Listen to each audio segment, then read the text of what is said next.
Hello, social workers, mental health professionals, and change agents. Welcome to another episode of the Social Work Rants podcast. I'm your host, Bass Moreno. Thank you for tuning in wherever and however you're listening to the podcast. This episode of the podcast is brought to you, sponsored by Bass City Entertainment, your home, your for whole wellness, online wellness, uh, including Zumba classes and poetry.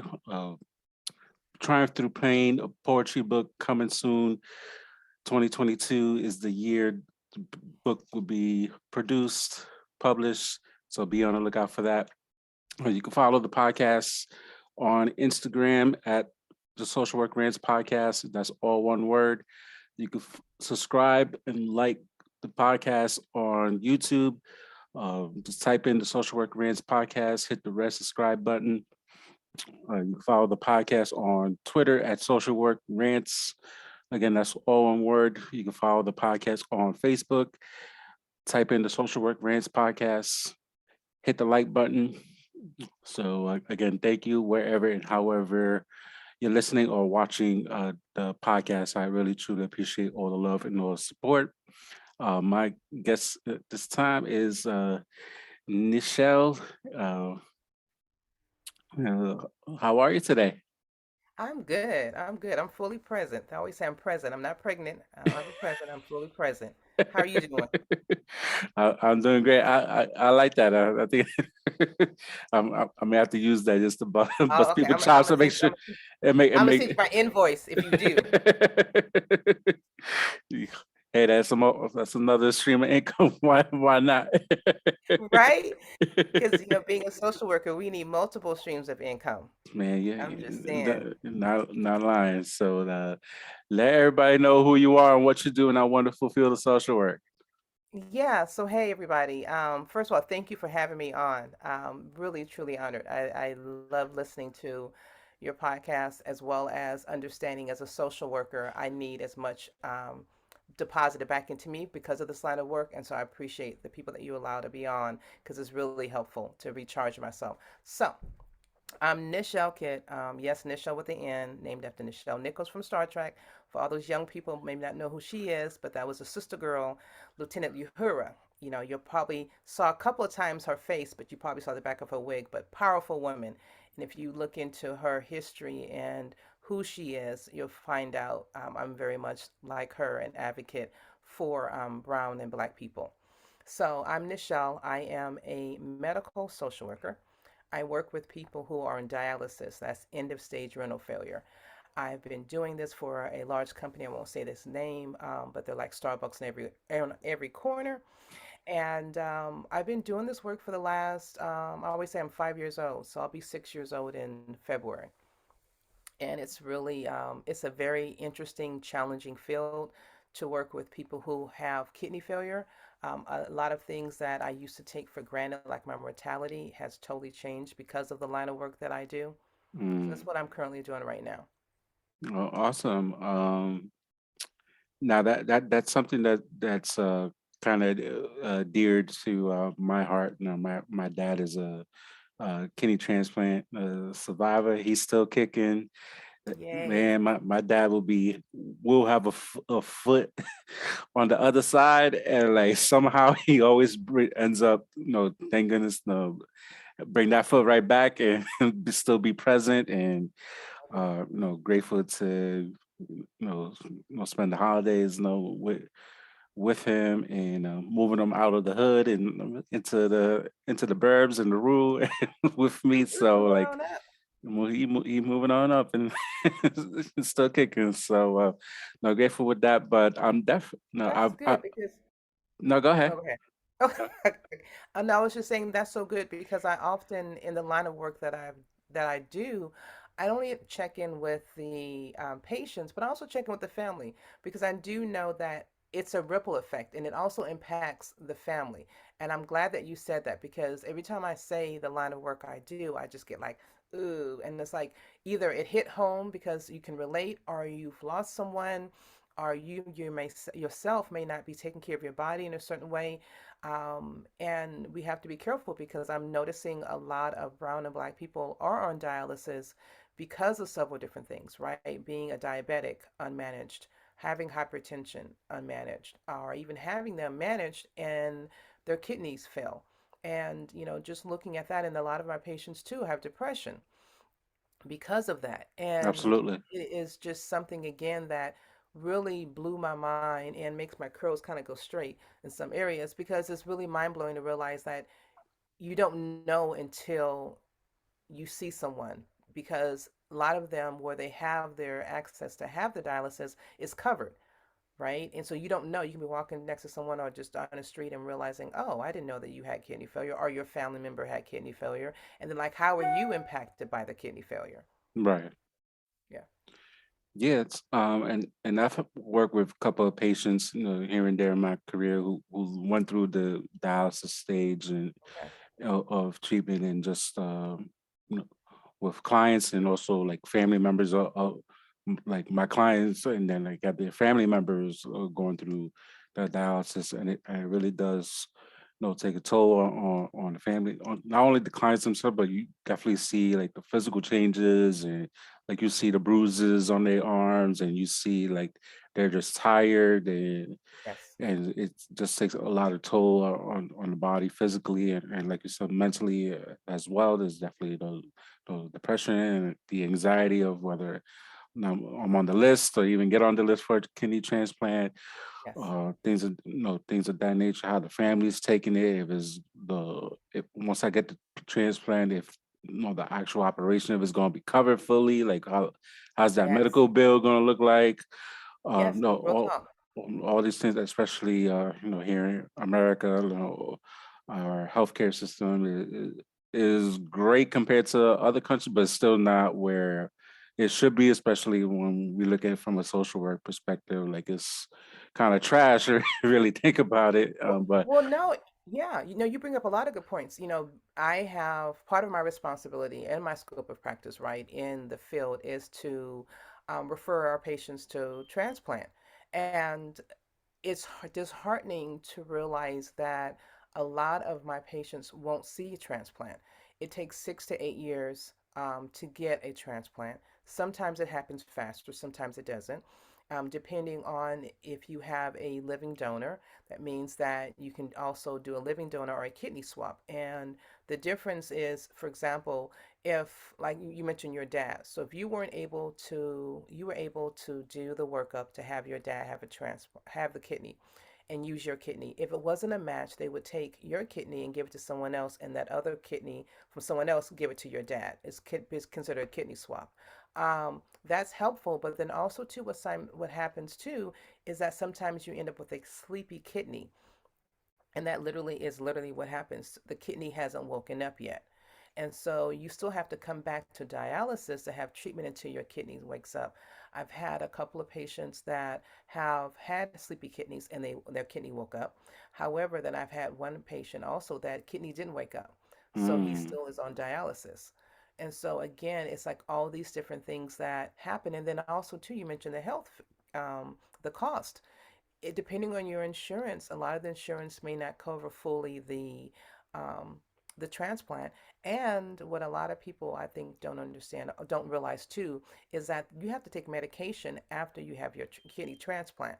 And so a lot of the medications are very expensive. mm, And so if you don't maintain the medicine, then you don't have your kidney, and then unfortunately, then you're back on dialysis. So there's so many interwoven factors, but ultimately, again, like you're saying, the sticker shock and the cost, insurance is very important.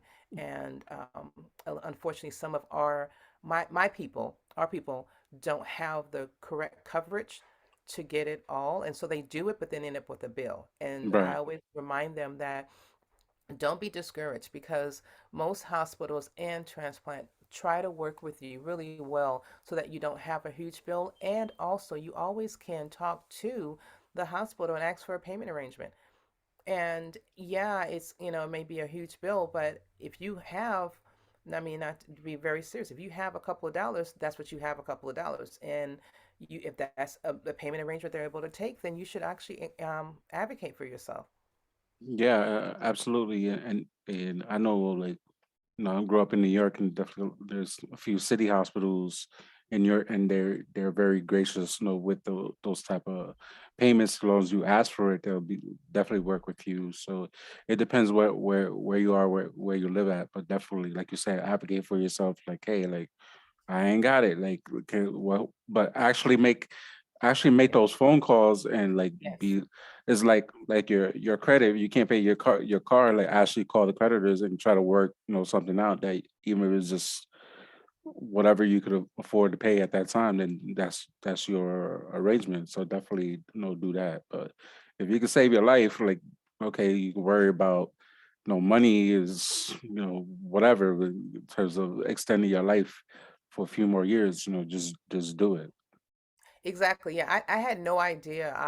When I went to graduate school, which was a whole nother experience of graduate school to get out and work the different jobs that I had, working with adults who had severe mental health illness, and they had literally working, living by themselves and working with them, and they lived in interesting even the system with a county was interesting. Now moving to medical and working, I'm not working in a hospital, I'm working in a clinic, Mm, and just the medical field has just been mind blowing. Having the nephrologist, and a nephrologist is a kidney doctor, and having them come and see the patients and having the interdisciplinary team meetings and sitting around with a dietitian, me, the social worker, the clinical coordinator, and the nephrologist, and having these discussions around the patients have just been like mind blowing. And a mm, lot of them come from poverty.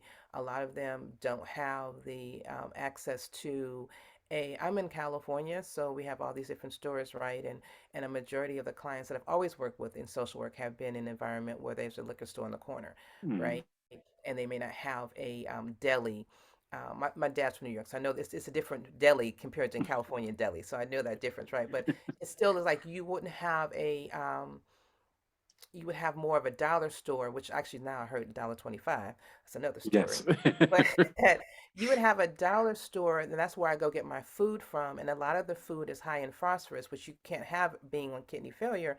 But then how do I then navigate the system that I can't go to Whole Foods, I can't go to a Lucky's or Safeway, again, naming stores that's in California, but Mm, whatever, and I can't go to Costco, right? And I right. can't, so I'm having to navigate all these things and do dialysis. So there's so many factors that I support patients with, but it's so impactful because I think you as a social worker bring so much, but there's also a thin line of burnout, right? It's a thin line of knowing that you can only do but so much because the person that I'm supporting, there's a reason why you have end of stage renal disease. I didn't make you have it, but there's other factors that played into you having it. But Right. I think if anything, and the point of that story is just to wrap it around the understanding of like end of stage renal failure, not having proper food and nourishment for you to continue treatment, and then looking for a transplant is a lot. And then one other thing that is really impactful in this field that I'm working with right now is the mortality rate. I Mm, have I deal with death and dying on a daily basis. And the trauma from that has been very impactful for me. I'm not the same person that I was when I started 5 years ago to who I am now. And that is one thing that I will say of anything in this field, just working with the grief and the loss and the mortality has just really shifted my wig. It's not a wig, though. These are my locks, but I'm just saying. Now, um, I want to unpack that because yes, you said a whole lot, and we can talk. Let's talk. number one, my condolences to you as a fellow social worker of all the grief and loss of the clients that you work with, because I'm in the same boat myself. Before moving down to Delaware, and like you've heard the podcast, and for people that's been consistent listening to the podcast know my story of me working in New York at the height of the pandemic and losing all the clients that I serve, plus losing my mom at the same time frame. So you could only imagine Yeah. like what like I was going through as well. So number one, my condolences to you as a worker, and we're gonna go back Mhm. to that. Yeah. But you know, nutrition is such a huge component that Yes. I know the government, they trying, but it's like, no, it also comes down to like city and states Policies. has as well in providing those additional resources. I know, like in New York, like they do have like days where like they got vendors, from like the city come in with selling like the fruits and the vegetables, and like Hmm. on the corner, and you go and you pay for it. Like Asian myself, I grew up on like the free food from like the welfare, get like the free government cheese I was gonna say and the you gotta learn. butter You gotta learn that and block. get that block of cheese Yeah. and that block of butter, and Yes. like the everybody hates Chris when it says like the cereal box, and it says cereal, like Yes. that's what we Yes. got, and it said butter. Said That's the it. block of butter. So That's it. I grew up Those staples. on Yeah, I that know time. you gotta Yep. know. So and then now like everything is like, okay, now we got organic stuff, and like or some like organic stuff like beans. I know Goya like like come organic, and it's relatively like inexpensive, and it has like the less sodium, and like for cultural, like I use a lot of adobo and stuff like that. So and now they have like adobo light, and to make sure try to get that and things of that nature. But it's so few and far between that you really got to go out, like you mentioned, like the Whole Foods and like the Joe's, and like people don't Yeah. got Whole Foods and Trader Joe's money They don't. to be spending, and like now when we're in a inflation and everything's going up, and like Packaging are getting the smaller and the so quantity, that's the prices up is higher. yeah, Yes. so so all that comes to effect, like people still getting like the bare minimum or maximum of the food stamps, and like the prices are going up. And then you literally go out one time to a supermarket and you wasted all your food stamps. And like, Yeah. now what do you do? Yeah, no, yeah, I was in. It was I was purchasing some things at the dollar store, and the gentleman said to the cashier in front of me, saying, "I gave you $20," and he said, "Yeah," and so he got maybe like $4 left, and he's like, "Yeah, the prices have gone up. It's 125 now." And I was speaking to my coworkers. That 25 cents is going to make a huge difference for the people that I work with. I mean, that I serve.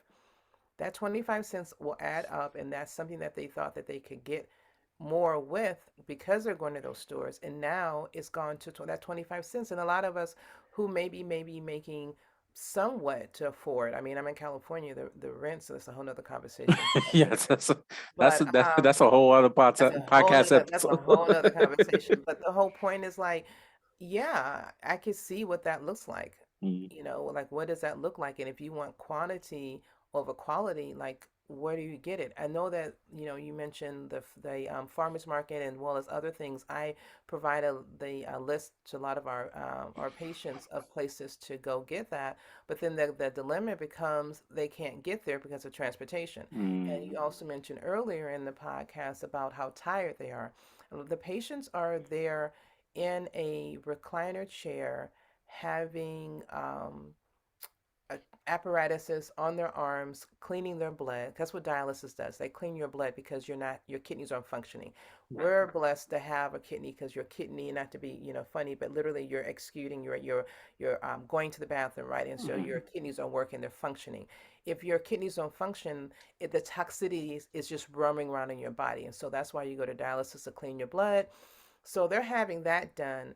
After that treatment, majority of patients come 3 to 4 days. Some days, some people, patients 5 days, depending on how much fluid they have to remove, right?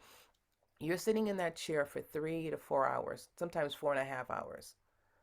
And then you get ready to leave. And then depending on your transportation, if your transportation's there, you got to wait. Then you go home and you're tired. mhm.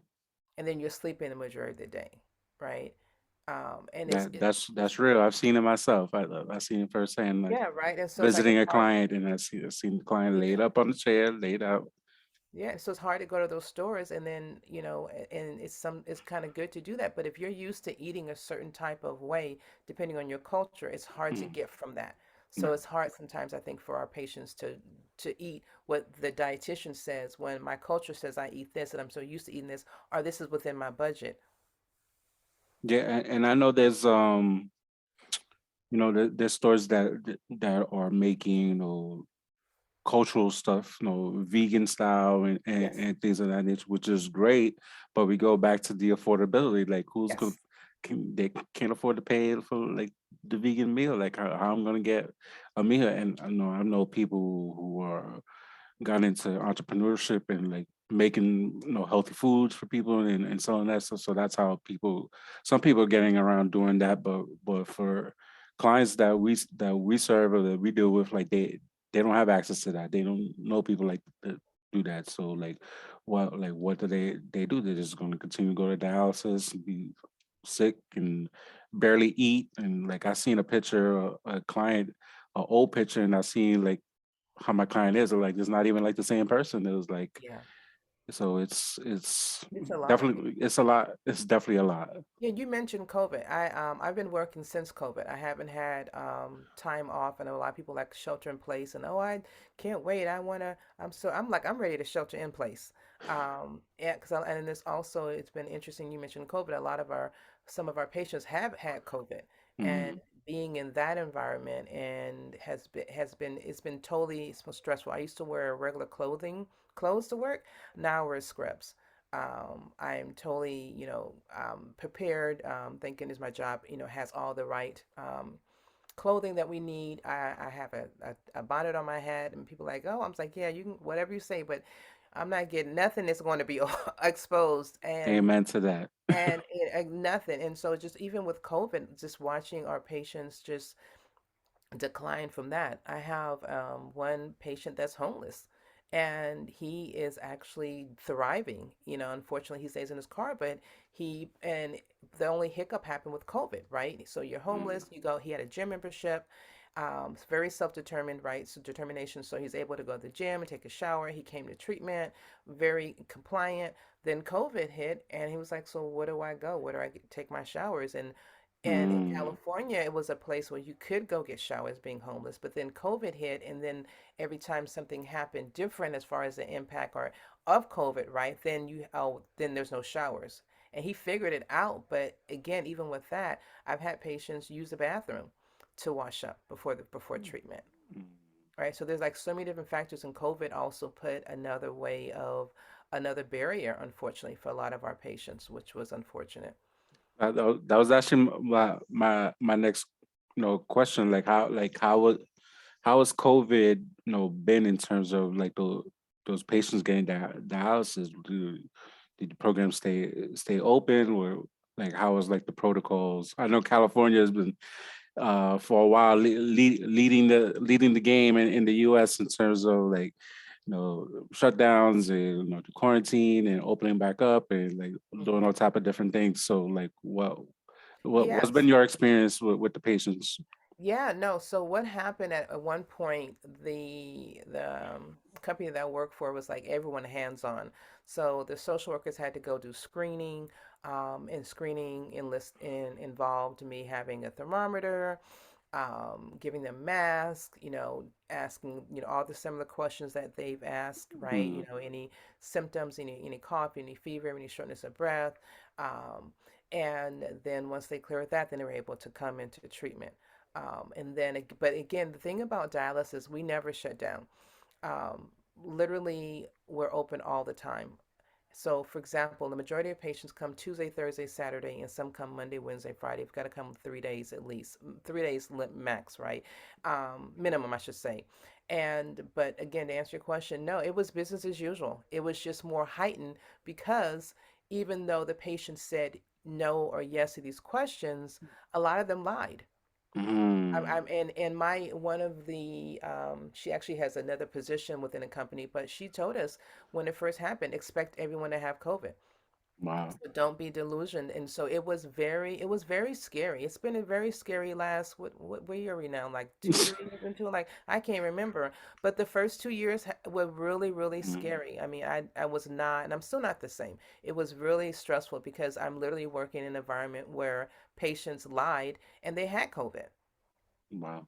And so when they had COVID, they weren't treated in our center. They had to go to another cohort place, and that's where patients all who had COVID were treated, which was nice. But then, unfortunate is that there always are some slips, right? Some what do you call it? Cracks. Right. And those patients again didn't tell the truth, and so we're still treating them when they had COVID. But of course, everyone was always prepared as far as masked up and gloved, and we have a face shield. And again, I look totally different from what I'm looking right now. Hopefully that Uh, answered your that made sense. yeah, no, it made a lot of sense. So how did you mentioned the client loss and you mentioned the clients literally lying about having not having COVID. Like how's that been for you, Nichelle, the person? Oh, Forget social worker. I'm talking about you oh, as a it person. has Like, been some shit. I mean, literally, when I tell you mind blowing and numbing and burnt out and mm, compassion fatigue, um, all these things I have lived and gone through and currently experiencing. I've had patients code in front of me. I've had mm, all these things happen, and when I tell you I'm not me. I am and I try not to get emotional because I'm always crying anyway, because I just but there's been many times where I really was like just like what is happening. And that's one thing I asked, and I've asked my higher ups in my employment of like, why don't you tell social workers before you hire them that you're going to have to deal with death and dying, or to even give them some support? They do EPP, and what is EPP that? EPP is employment. Well, let me slow down. Actually, not EPP. It's EP something. I can't think of the name, or my brain stopped working. It's like a program that you can call to get mental health support at your job. Okay, Um, I know what I you're talking can't. about. Yeah, Yeah, I'm saying the wrong. All these different acronyms. Saying the wrong. yeah, The point is there's a program yeah. that your company has a Like third party. employment assistance program. Like, There you go. EPA. Not EPP. The whatever the acronym comes. I know what you're talking about. Exactly, because there's all these acronyms, right, in social Yes. work. And so that program is there, but like I told the higher ups, the program is a joke because by the time you get to a person, then they give you a list of this like long Christmas list of who to call, and then you got to find out if they take you. Then by that time, you've already had your mental health breakdown, and Mm. then you got to go see them. Then you got to see if there's a good fit. So by that time that happens, I'm already done. And so it's unfortunate that as in this helping profession, there's no one to help us immediately when things happen. So I've just learned to do, again, I shared earlier when we were talking earlier, therapy saved my life and therapy continues to save my life. I'm a strong advocate that therapy is helping and healing. I have a therapist. I've had a therapist for quite some time and I'll continue to see a therapist. That has been helpful. Also, just understanding that in the field of social work, where it's so impactful in ways to work through that helps. And like this podcast, being able to recharge has been helpful. But I'm just permanently damaged, and there's that because of that trauma and what I've experienced. There's no way that I can get around it, but I can work through it, which I am doing, and I call it tools for my toolbox. And I've got a variety of different tools in my toolbox, if that makes sense. Yeah, that makes sense, and the no, I'm glad like a platform like this could be useful to you. But like I said at the very beginning, on the disclaimer, this podcast is not to be used as a substitute for individual therapy. If you need to see someone, please call somebody. Or if you feel like any suicidal ideation, homicide ideation, go to your nearest emergency room, call 911 or whatever your emergency resource is in your country or providence for my listeners outside of the US. So, but Yeah. So definitely, no, I appreciate no, yeah, no, thank you for saying that because really, because I do, I strongly tell people all a variety of different things to do because you can't just do one thing. Mhm. At least for I should say, and I always say for me, I always talk from my perspective. You can't just do one thing. Um, and I do think until I leave this field, I'm always going to have these different type of reactions because again, I'm looking at people that are dying. Because the reality is that if you it's called end of stage renal disease for a reason, Right. right? If you don't get a transplant, if you can continue to have dialysis, but eventually you're going to pass. And a lot of the patients that pass that are not because some are always because of end of stage renal disease, it's because of a heart attack, because of their hypertension, right, or because of being a diabetic. I've noticed that in this field, once you have an amputation, you're not long for this world. Which, oh my God, here goes my mother words are coming out my head. But you're not, because once you have amputation, then it's somehow something happens and then you end up declining. Mm, And I've got a lot of patients that have other things that I may not know about, right? And that's how they end up passing. And it's not just because of end stage renal disease. right. It's a factor, but it's not. It's impacting other things are impacting. If that makes sense. So Yeah. I have a different appreciation. So when I see my patients now, and also with my life, I live my life to the fullest now. That's one thing that I've learned with this mortality and just watching them of like, wow, yeah, you're here today, gone tomorrow, literally. Yeah, it's just crazy how to I can't only imagine like somebody like literally just coding like right in front of me, and then it's like nothing you can really do, because they're in dialysis, it's not like you could try to give CPR or anything like that, and that's it. Like Yeah. so it's Yeah, you I know. remember this one when I first got there, one patient coded and it was under a year and I literally that night had nightmares. I couldn't sleep and the impact was so much.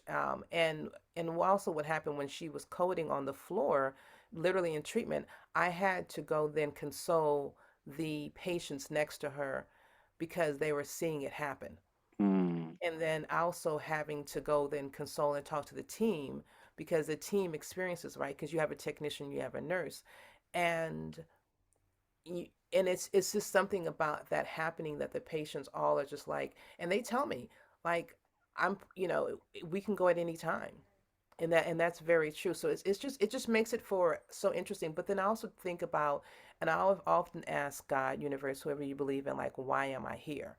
Right? And there's something about what I do, why I'm there, that matters to some of our patients. And I think that's why I'm there. I mean, I think I'll be there until it's time for him, her, whoever you believe in, universe tells me time to leave. I mean, I do bring something, I think it's different for the job, and I'm thankful for that. And I also am thankful for what I've experienced on there. But it's a lot. oh yeah, it's definitely a lot. I know for me, like just when you get to work and then you open check your email right before your meeting, and then you get an email that somebody passed over the weekend, and then you're in the middle of the meeting and then you find out somebody else passed. The meeting's over after an hour and a half, and then you find out somebody else passed, and then like later on in the day, like somebody else passed, and it's like, whoa. And then you realize that you by the end of the day it's like 5 o'clock, and you just realize like 4 or 5 clients like passed in a day, and then like the next day happens and there's like another two or three, Mhm. and then it's just again another two or three, and it's like by the time like, and then a month comes around, like doing like monthly stat reports, and then like I'm missing a client, and it's like, oh snap, that person passed away at such time, and then it's like kind of like when the first person first passes away, it hits you, and then like you doing end of month reports, and like, oh snap, that's right, the person passed away such and such, and it's like, damn, it's like now you gotta go home and like kind of like process that, and kind of hard to like bring it home, and like luckily like my my fiance was like my now fiance was like biggest Congratulations. like cheerleader supporter, and it was like through the whole time, so it was like look out, luckily the job I was able to like work from home for a bit, and then like just texting her like I just had a client pass away, and then like another client that I kind of knew but didn't work directly pass away, and then getting all these emails, and then it was like was tough, and it's like no, I know recently I like ran met up with my old clinical supervisor and like talking about it, like just our vicarious trauma and like how Yeah. a year later, like how we dealing with and how so much has changed, how so much is still the same, and just how she living her life, how I'm living like my life, and just like you're right, like you said, you not the same person after all that. I definitely not the same person. I like to think, definitely not for the better, but at the same time, we still process, all this loss or all this trauma, and then like you working in other agencies or other programs, and then like, well, I'm just trying to make it through the day, like let alone like do like do some like counseling or whatever with a bunch of kids that like Go talk. one like majority of them are not even like vaccinated yet because they That conversation. number one, like they like the vaccines weren't available until recently, and now two, like you mentioned earlier, you can't tell like who like who's vaccinated, who's not. So it's like dealing with a bunch of kids is like, at least for me working in the school system, is like, you lucky I'm like even in this building, let her know Right, like that part. me trying to like counsel them or try to figure out what to do with them.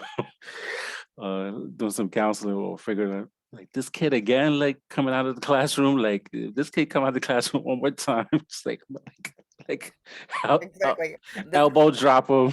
exactly. Those good old wrestling moves.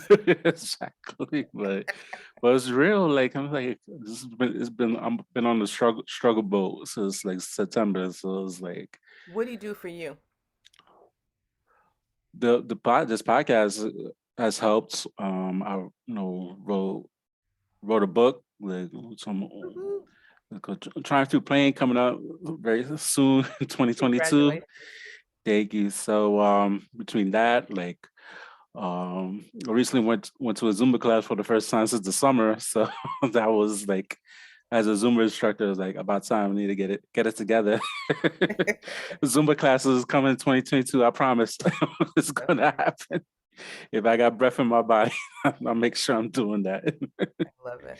So does that, like, I got two kids, so like they keep me busy. So like finding about Roblox, and I've been investing in the stock market, learning about that, like trying Mhm. to learn about option trading because social work, like there's some money to be made in social work, but and like you mentioned, these multiple streams of income, like they got to come somewhere else because Yes.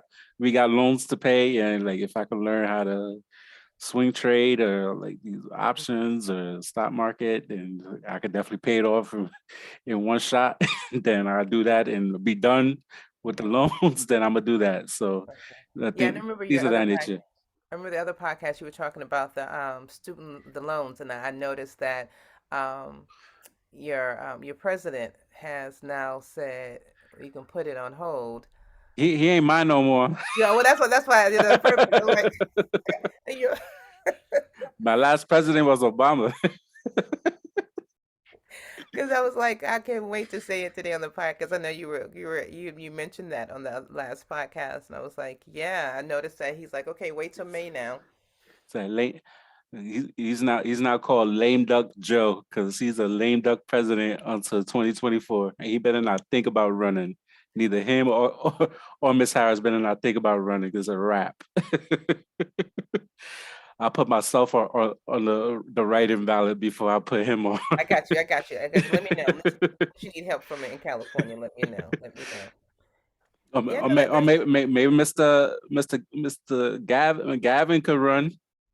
yes. Let's talk. Yeah, that would be interesting. That would be interesting. I think a His lot of name people. has been floating around for a few years now. Yeah, I think that would be interesting. Yeah, I think, and even with that, right? You're talking about like we talk about a little bit of stress and things that happen in social work. Like, what happened to like giving some kind of support for social workers and the amount of money you pay for graduate school, then you come out and then you want to have them work in your community, which I do and I believe in it, but then pay the wages that will then at least be able to afford your rent and even a mortgage. What about Right. that, right? Let's talk about home ownership, and then also pay off the student loan without it being like, okay, don't even answer the calls when they Right. call you, or keep prolonging it, but they keep the interest up. So it's all these things because it is such an important field and social work as in so many vast areas that we support people, right? I'm in the medical field, you're in education.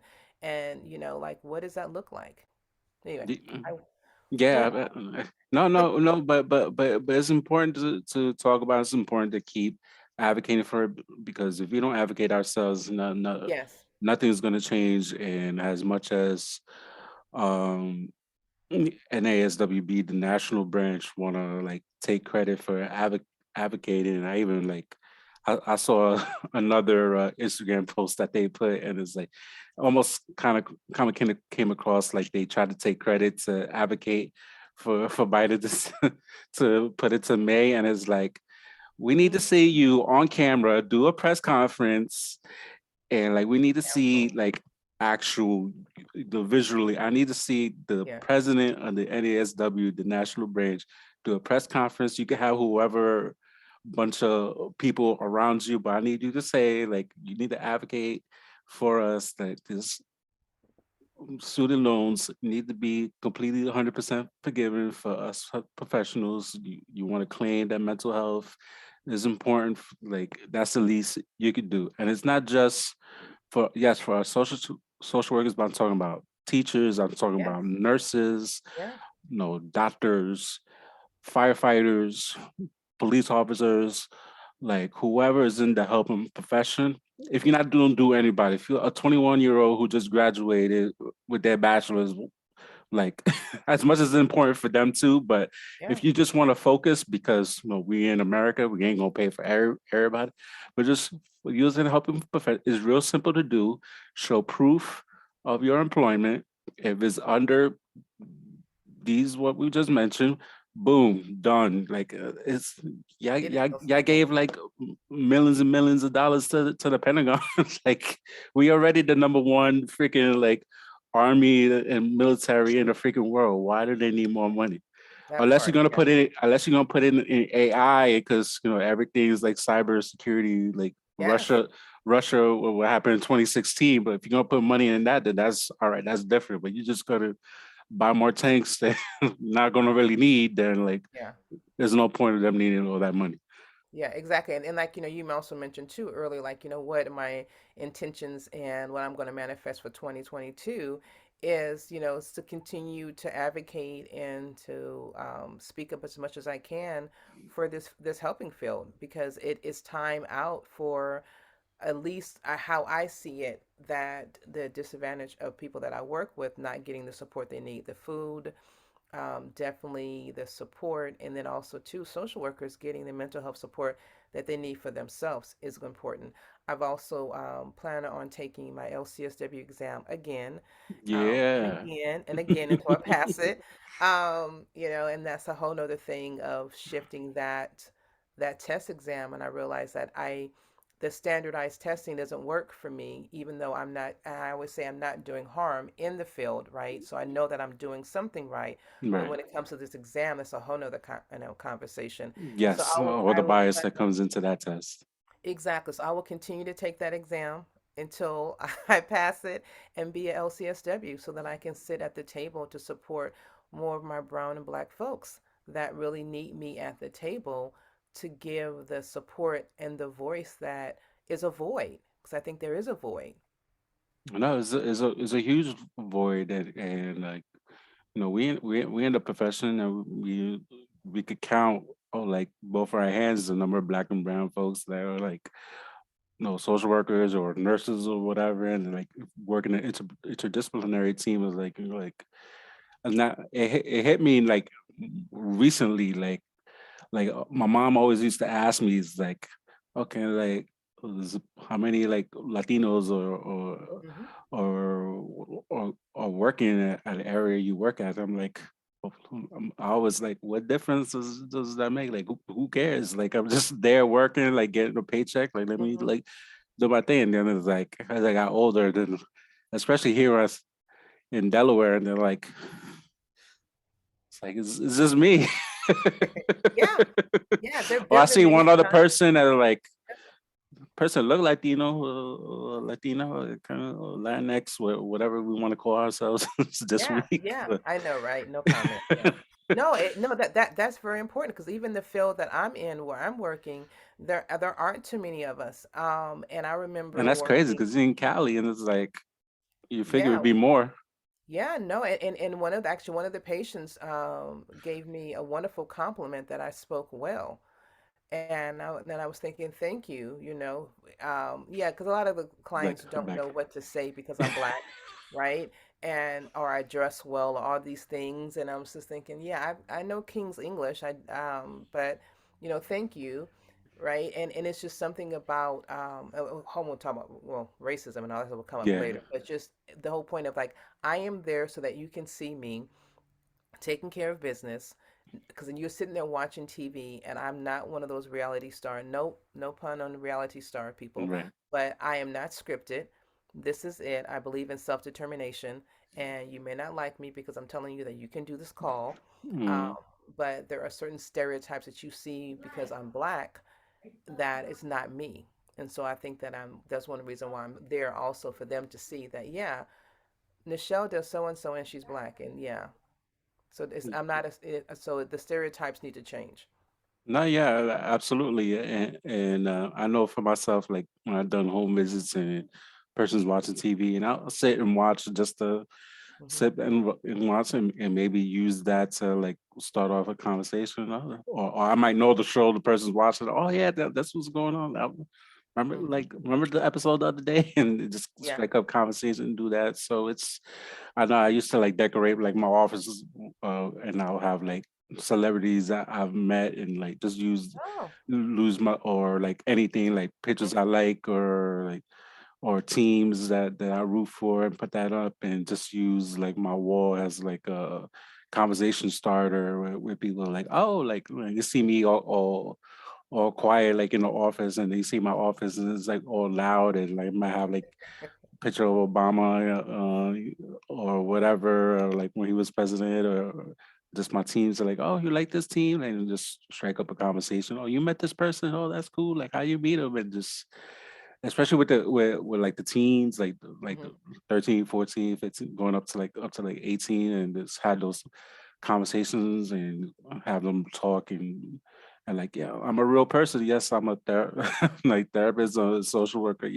You might see me as like an authority figure, but like I'm like a regular person like you. I got my own thoughts and like I like teams, like I like sports, and Hmm. like music, and just learn from like one another. Yeah. I think Like that's important because I yeah, think a lot of the patients too, like you're saying, learn like they learned a lot from me, and I've learned a lot from them. mm, So, and it's I think it's important for you to show up the best way you are because then you're authentically you. And by putting your things up there, and I already know you how sports fanatic you are, so but just showing up makes a difference, and then they get to see another side, yeah, right? absolutely. It's like planting that seed. You may not water it, but you can just plant it and then just watch it later on. Because I think, I don't think, I know that you've probably been very impactful in a lot of people's lives. Yeah, and then uh, like sometimes I need to like take that in more and realize like I am like be grateful, celebrate those wins. 'Cause I usually Yeah. celebrate like if I accomplish something like outside, like I'll make sure I celebrate those wins, but within like the actual profession. And if I hear somebody like a former coworker who like took over a case that I had like took over a client or something, like kind of hear back how a client is doing it, like oh like they remember you, that like you guys used to talk about sports or wrestling or whatever, Hmm. like Hmm. they still ask about you or something like that. So Yeah. like you Yeah. have like those, even now in the school, it was like working with the kindergartners, and they're like come up to you, like they barely know you, but they like know you by name and they see you every day, and then they come like give you a hug, and it's like, where you going? What you doing? Mhm, mhm. No, And I think you're they'll run in the hall all the way from one side of the hallway to the yeah, other yeah, just to give you see? a hug and like. Yeah. That's impactful. No, I get it. I mean, I realize even I thought it was just my patients, but I realized my coworkers have said some things to me. They're like, "Oh no, Nichelle, I know what you're saying now," or "I use what you did," and I was like, "Oh, so you're watching and it's impactful and you're actually doing." So I realized too, like it's not just with the patients, it's with my coworkers, my team that we work with. I call them a team, right? Because we're all working together and it's like, oh, so you're rubbing off on me, I'm rubbing off on you, but most importantly the impact is that we're doing our best, not only for ourselves but also for the patients, but also for yourself, because I'm a big advocate of self-care, and not just the whole bubble bath, all that kind of stuff, Right, but just looking at yourself and how then do you nourish yourself, because if you don't do good for yourself, you can't do good for anyone else. right, absolutely, and going back to being your true authentic self, and you just sometimes there's a fine line too, because you could be your authentic self, and you're doing good work, but there, you could be at an agency or school or wherever you work at, and like the administrators may not appreciate that or think you're just like there to be there or whatever. Like, if you're not like rah rah, be like, oh, let me do this, let me do this, let me do this, that you're not doing anything, and then like want to use that against you, and it's like, and then whatever. It's like I Oh could no, go yeah, on a tangent for yeah, yeah, that yeah, too. yeah, I've experienced that on some other jobs too, right? If like you're not supposedly this team player, or you don't go above and beyond Above and because beyond, exactly. That's Sally something. or Karen does above and beyond, and then they're looking at you and you don't, and comparing you and realizing like, yeah, that's not me. And yeah, I've been there before, and I've had actually a couple of good conversations with my supervisor, and it's just like some jobs just are not your good fit, and some jobs you get that experience and then you go somewhere else. Exactly. That, you mentioned about what I'm doing for self. What are you doing for self care with all your loss and everything? Therapy is one. I do a lot of movement. I am not a Zumba instructor, but I love Zumba. I love dancing. I love dancing. Anyone who really, really, really, really knows me, I love dropping it like it's hot. Now that I'm getting older, I bring it up slow, but I still can drop it. Um, I love dancing. Movement, reading, and going to nature and walking has been really helpful. Yeah, and I'm into teas now, so I have and that is like a tea bag, but actual loose leaf tea. And so I have this little Mm, I follow this company, it's called Teas with Meaning, and she has loose leaf teas, and she's a little teapot that I use. So just sitting back and just doing that, and I love corny movies, corny, corny, corny. So I if I can get a laugh, yeah, laughter heals my soul. that is important to laugh, especially Yeah. even a little bit regarding what we're going through in this pandemic. There's been some funny memes and stuff. I recently put Yeah. a meme Yeah. too about it, like just because things are changing, and it's like CDC's is like every other day, like Yeah. saying something else, and Yeah. it's like Yeah. you're like, Yeah. y'all need to get it together. Exactly. That's a whole nother conversation. And then also too, I forgot, ultimately I cry. I cry a lot. My grandmother always told me crying is cleansing. I do a lot of Mhm. cleansing. It's Um, good. because I realize I'm also an empath, and so it's very important that I release, and crying is a wonderful release. Again, if people who really know me know, they call me a crybaby. I cry and I don't make excuses for it, but it really lightens me being able to release. So crying is a huge one. Whatever works by any means Exactly. necessary. Exactly. When we in tough times. Whatever works. Like it I know. just. I was like, no judgment. Like, exactly. No, And that's one thing I truly have learned. I think also with COVID is like what your norm used to be is no longer your norm. It's a new norm, and it is an individually, um, what do you call it? It's individual plan. Like we do plans for our patients, right? You're right. going to do this, this, and that. It's like our own individual It's clean. plan It's client centered, geared to your own individual Yes. person. Yes. Yes. Mindfulness is huge for me. And yeah, CBT, because I always say the other wrong word. Because I be talking like CBD, and I know I don't mean CBD, I mean CBT. Um, CBD. See, cognitive behavior therapy is huge for me also because in the field, at least for me, I stay in my head. I'm an overthinker. And so being able to like change that thought pattern is helpful. Yeah. Gotcha. No, that's important in Cali too. Like some CBD and or Oh yeah. THC, whatever, Whatever whatever. That medication, exactly.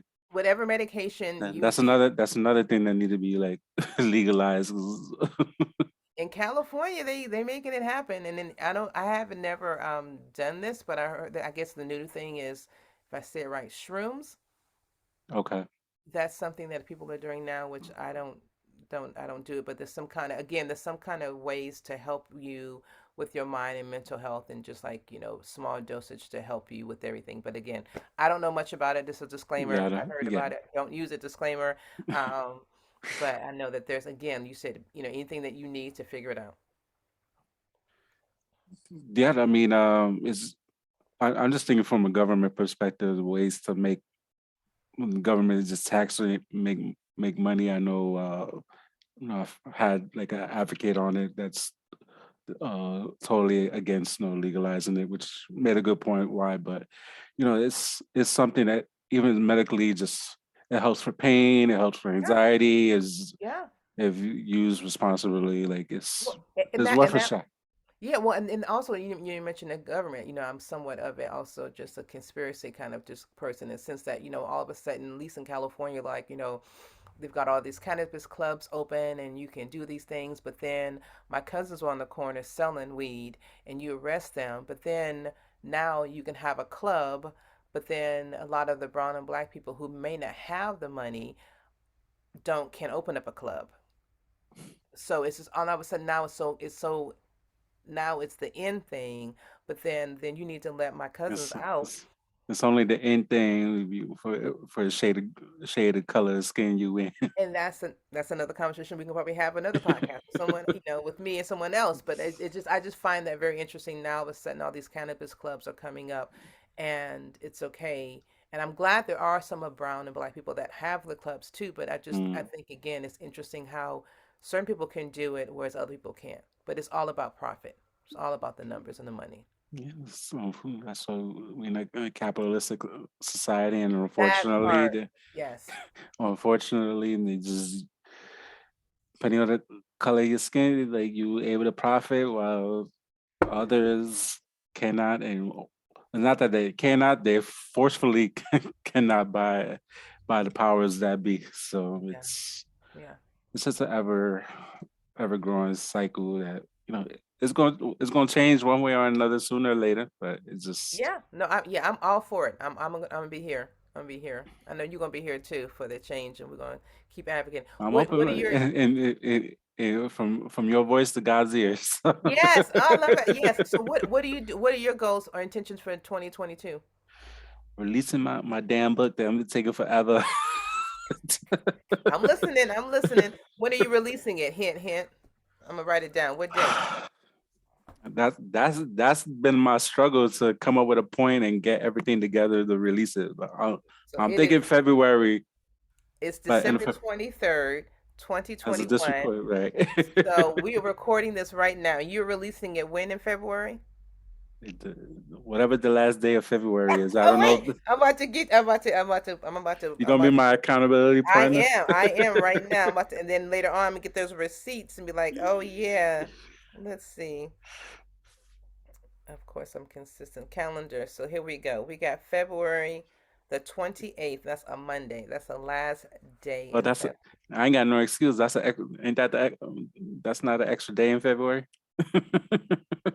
Yes, it is. There you go. No pressure. No pressure. No pressure. I release it, even though I may have to I'm extending it like Biden extending our student loans. It's gonna push back Okay, another three there you months. go. There you go. Okay, February 28th. There you go. We're gonna pause on the release for I love another that. 3 months. I love it. Yes. It's like a practice my Zumba dances. So maybe that. Yes. So between Zumba, the book, I need to make some profit with this business. No, I hear you. A I year hear you. too, and that's it. Learn like stock options, learn more about the stock markets, like make some more money for myself and my kids. So Yes. get this UGMA account popping for the kids that when they 18, they like there you go, 18, 21, there you go. Mhm. Yeah, I did. My kids are older now, but I did a program called 529, and Yeah, that helped with it's them. five And twenty nines actually, too. yeah, so I did that, and actually, my oldest just graduated from college, and my youngest is in is in college, and actually, it helped a lot for both of them. And again, I did it when they were younger and not even paying attention and just watching how it was so important just to put the money away. I didn't miss it. And as a single mom raising two of them who are now, gosh, my youngest is her birthday's tomorrow. She's a Christmas Eve baby, and the other one's in August. But just watching them grow, and that money was just right on time. Happy And birthday. teaching, thank you, and then teaching them about finances. That's I have important. a financial planner. I've got two actually, and they both know them, and they actually have some stock options too, and they've got some information also in their portfolio. But starting them young and having that conversation has been so helpful. Yeah, absolutely, and that's something that I've been advocating too about MSW programs. Is they teach us go do a private practice, but how do you like even form an LLC to like do a practice? Yeah. There's bills that come with that you got to pay for the LLC. You got to like find out information about that, like business formation, and each state does things differently. So it's like do that, teach a class, teach a class for that. Even it's like going to be like you're going to skim through information, but at least like offer it as a class in the program that you can't be like start a private practice and then you don't have those skills, and then we working as backwards. So imagine if MSW programs did that from the jump, and like people would be killing it in private practice right now, and just make Hmm. that. Imagine we MSW's programs did that, and the freaking damn ASWB exam wasn't so culturally biased. Like, no, we be killing it in the social work field. We wouldn't say there's no money in social work. Like we'd be saying Yeah. like we'd be telling everybody to get into social work. Yeah, no, that part too. Yeah, I think that's right on. Like a lot of these programs or classes, I should say, that were taught. I don't even remember some of them. And even like even having a class of saying, well, say for example, you don't want to get licensed. You want to do something else. You want to go into social policy. You want to go into politics. You want to go in wherever. There's so many routes that you can go into without being licensed, and that you still can do. So let's have that conversation, right? If you want to do research, you want to do, quantitative, studies or all these Ah, things, those words. right? I know, right? Research was PTSD, right? traumatizing. Right, right.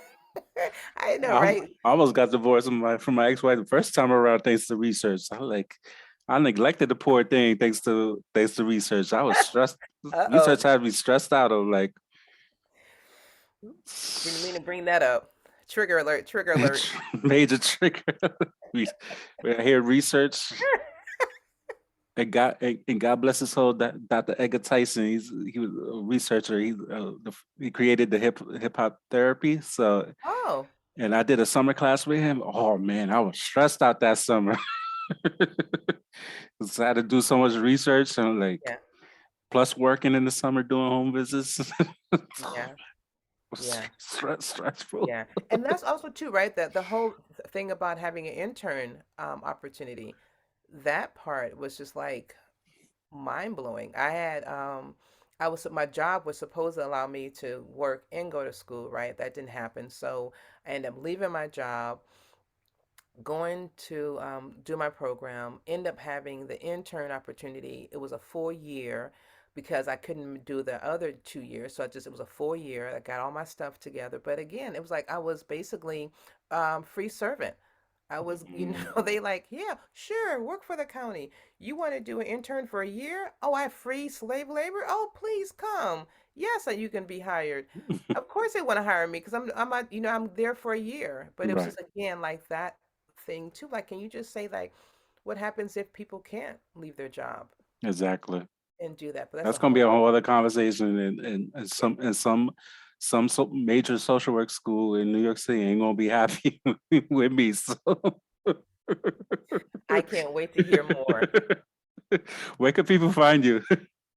Oh, so I am on I'm Twitter. on vacation, so I'm gonna talk real spicy. I Oh, need to, I love it. I love somebody it. need to Sorry. take my better take. I'm gonna tell my fiance she better take my phone. 'Cause I be real Oh, spicy no comment. until No the comment. third. No comment. So, I am, gosh, where can I be found? So I have a wonderful website, which is my first and last name, which is, you can probably see it there, NichelleKitt.com.